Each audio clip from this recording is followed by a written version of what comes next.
தெலுங்கு நடிகர் விஜய் தேவரகொண்டா காரில் செல்லும்போது விபத்தில் சிக்கியுள்ளார்.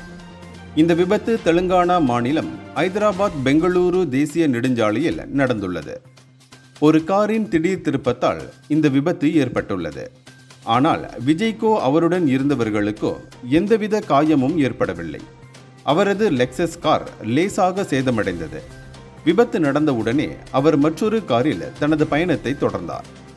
இதனிடையே விஜய் தேவரகொண்டா தனது இன்ஸ்டா மற்றும் எக்ஸில் ஆல் இஸ் வெல், எந்தவித கவலையும் இல்லை, ஆனால் என் தலை லேசாக வலிக்கிறது, எனவே ஒரு பிரியாணி, ஒரு தூக்கம் போதும், யாருக்கும் எதுவும் ஆகவில்லை என தெரிவித்துள்ளார்.